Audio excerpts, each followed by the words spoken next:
Hello and welcome. I'll pass the introductions this time because it's Mawlid season again, and again we are hit by the eternal debate, Salafiyya versus Tasawwuf. So I don't have a problem with the theological positions in each of these currents, but my contention again, it's about people, either people who end up in a new age cult because they believe that some people are the new prophets and have direct access to God while us mortals cannot talk to God normally.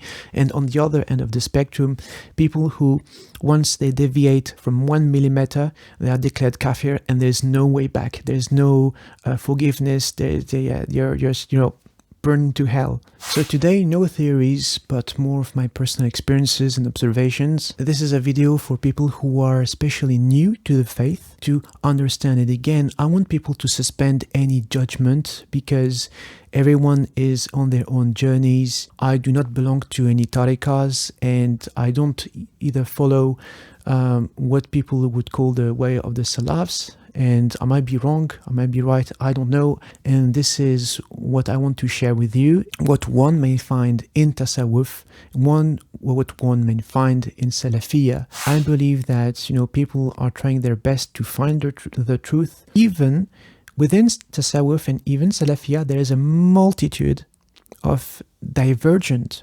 opinions. I know Salafis who are, for example, well versed into musical creation, and on the other end of the spectrum, you have Sufis who, for example, refuse to eat watermelon because the Prophet never ate watermelon, so they don't consider eating watermelon as sunnah. In reality, when it comes to Tasawwuf or Salafiyya, people, new Muslims, don't have the luxury to choose because it depends much on your social circles or what family do you marry in, if you marry into a born Muslim family. Along the way, we may pick up on things we don't agree with, and we may choose to distance ourselves. But if you are in a certain family or among a certain circle of friends, it can be a bit tricky. And again, I want to be respectful for both sides, so I'm not gonna talk about Sufism or Salafism, but Tasawwuf and Salafiyya, because otherwise these names are used, as exonyms, so how people stick labels on people, and it's usually derogatory.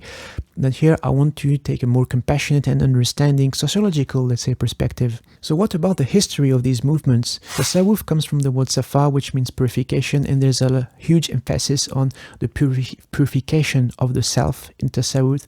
You may have heard the taming of the ego, the taming of the nafs. The oldest tariqa or Sufi order, if you like, is the Qadiriyya, founded by the Hanbali theologian Abd al-Qadir al-Jilani in the 12th century. It comes from when the companions of the Prophet, peace be upon him, declared bay'ah, so they declared a pledge allegiance to the Prophet. And some people have extrapolated the fact that since the companions gave bay'ah, so if you are a Muslim, you need to pledge allegiance to another, I would say, senior figure in the religion. What we call Tasawwuf nowadays, I think in the collective imaginary, to make things as simple, it often refers to the system of tariqas, which is what it is translated as a Sufi order. So a structure where you have a leader, like a sheikh or an imam, a murshid, a guide, and then the murids, the followers. Not everyone has to be into a tariqah to be into Tasawwuf. But this is how things have been working overall if you take a macroscopic scale. In general, Tasawwuf, besides the rituals, it puts a great emphasis on all the existential questions of life. What is the meaning of life? The purpose of existence? Why are we here? What is my role on earth? So, of course, the 5 pillars are the fundamentals. Tasawwuf has been adding an exploratory, I would say a philosophical dimension to all the ritual aspect of the deen. Throughout history, people from Tasawwuf have been building bridges with people from philosophy, the arts, because these are people who as well wanted to answer this existential question and understand the self. There's actually a huge emphasis on artistic production in Tasawwuf. If you know any traditional craftsmen dealing with, for example, geometric patterns, painters, musicians, you will see that they very often are familiar with Tasawwuf. And if you look at history, for example, how did Islam spread to the South Asian subcontinent? This is through poetry, this is through music, through Qawwali. There is a misconception that Sufis are hippies that don't pray and play music all day. But some key figures of Tasawwuf, like the Emir Abdel Kader in Algeria, who fought the French, was a warrior before anything else. Yes, he was into Tasawwuf, but he was also like very firm into his deen. Or Jalaluddin Rumi, he was a very strict jurist. Many people who are into tariqas, and this is my observation, sometimes actually perform more rituals than some Salafis. And the reason is because their sheikh, they have given them like extra homework, like extra zikrs. You have to repeat the 99 names of Allah 1,000 times at this time of the day, every day for 30 days. Or you have to read extra Quran. I've seen people performing a Quran reading marathons, for example. And here is my first contention with Tasawwuf. And again, it's not all of Tasawwuf, because there is only some tariqas, there is some shuyukh, and some followers that claim that the imam or the sheikh has been given some superpowers, or that he is the inheritor of secrets of Islam, while I believe that the religion was revealed for everybody to know and everybody to be able to practice without great difficulty. Why would God keep things hidden in his holy book? Some people say that all these like sheikh and imams, they have secrets which are inaccessible to us mere mortals. Some people say that they can speak to Prophet Muhammad ﷺ in their dreams. And they may say that to the followers, if you want to know the secrets, then you have to repeat this and this dua, you have to read this and this and this verse of the Quran, you have to read Al-Fatiha 10,000 times at this time of the day or the night for how many days, because based on the hadith that there is a remedy in Surah Al-Fatiha. So some people make it appear as if the Quran is a book of spells. That if you want to get £1 million, you just recite this verse like this many times at this time of the day, and you will actually become a millionaire. Or if you want to find a spouse, you recite this thing. And I don't believe that the Quran is a magical book of spells. We're not in like Harry Potter. It is very, very different. It's more of, it is a guidance for life. You follow what God has prescribed, and good things are going to come to you naturally. And of course, God can drop some miracles here and there, but it's not like you automatically read this verse of the Quran and things are going to fall from the sky. Also, don't agree with seeing someone like a sheikh as a prophet-like figure who knows secrets, because it can become a bit cultish in the sense that there are some tariqas, some people in the world who, for example, would carry the picture of the sheikh around their necks. And I'm really not sure about like what is the purpose of that, and if it's like completely Islamic. But because of this mystical dimension, this trying to explain all the mysteries of life and the universe, so, well, the advantage is that it also appeals to a lot of non-Muslim who are into like New Age traditions, astrology, who believe that there are like mysteries and secrets hidden between numbers and letters and the alignment of the planets. It's people who are like seeking some emotional connection with something.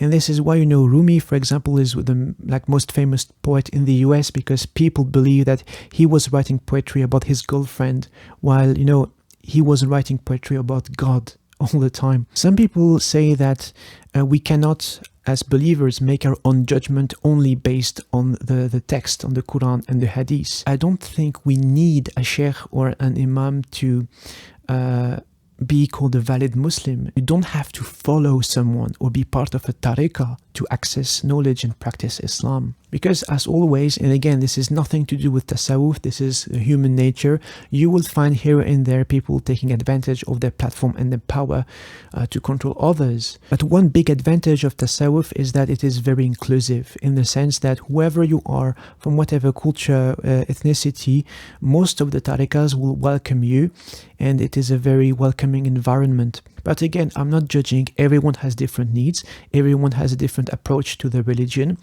And for some people, being part of a tariqah can be the thing they need to heal. When it comes to Salafiyya, it is a much more recent movement because it was born somewhere in the 19th century.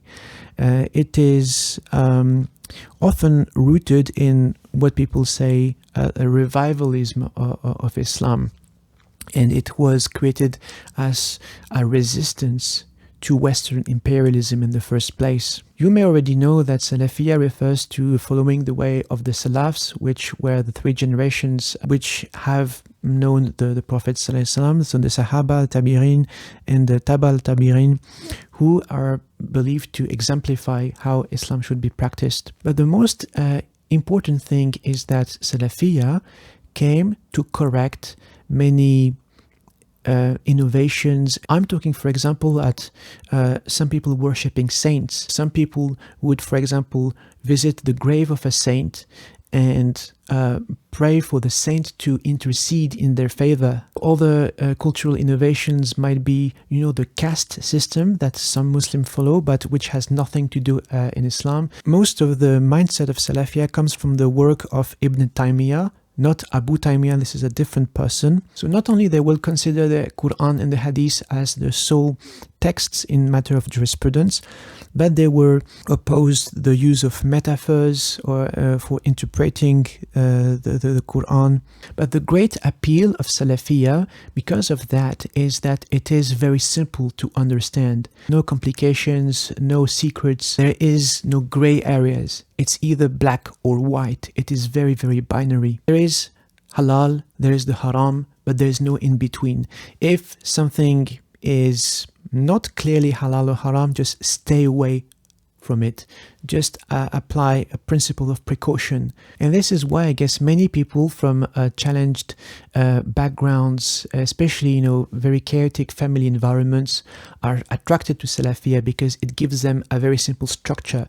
It gives them a very easy discipline to follow, in the sense that if you want to reach Jannah, just do X, Y, Z. Avoid A, B, C. So Salafis are usually very, very good when it comes to ritual practice, the prayer, the fasting, and all the rulings behind these rituals. The problem is, for many people, again, it has nothing to do with Salafiyya, this is human nature, is that some people become very overprotective, meaning that what makes me sad is, instead of understanding that people have their own journey, for example, many expect new Muslims to be ready for Jannah the next day after the Shahada.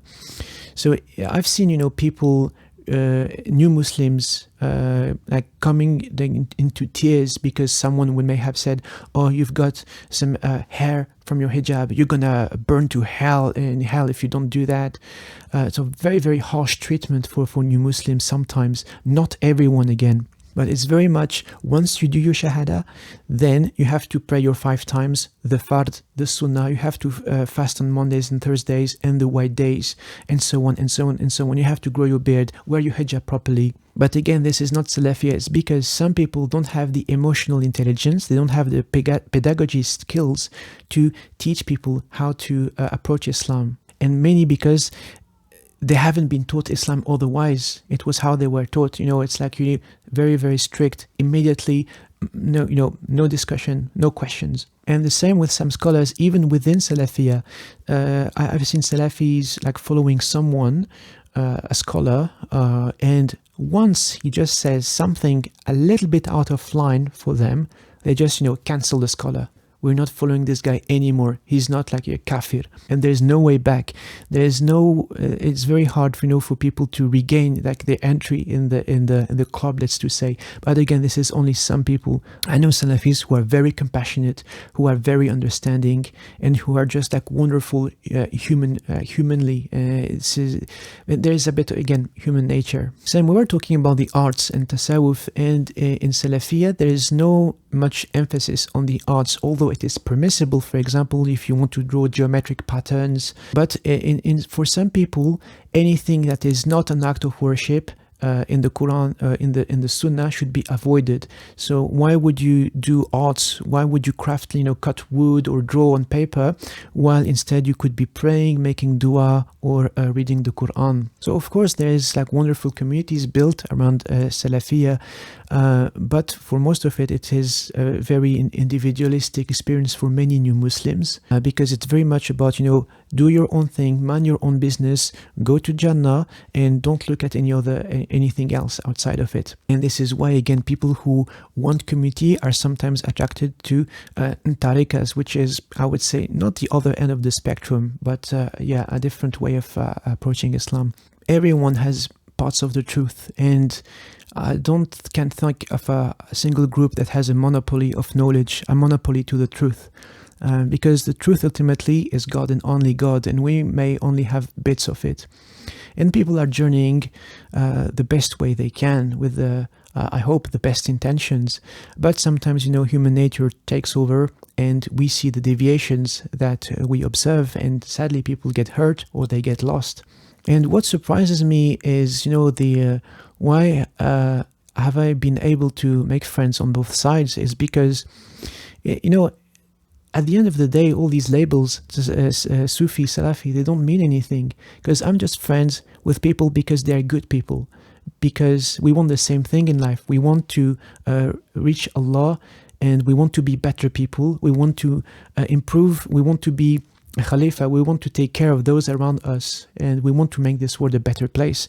And at the end of the day, I believe this is all what matters. So thank you very much for watching. I hope it was useful, even if it was just, my rantings again. But in the meantime, take care of each other.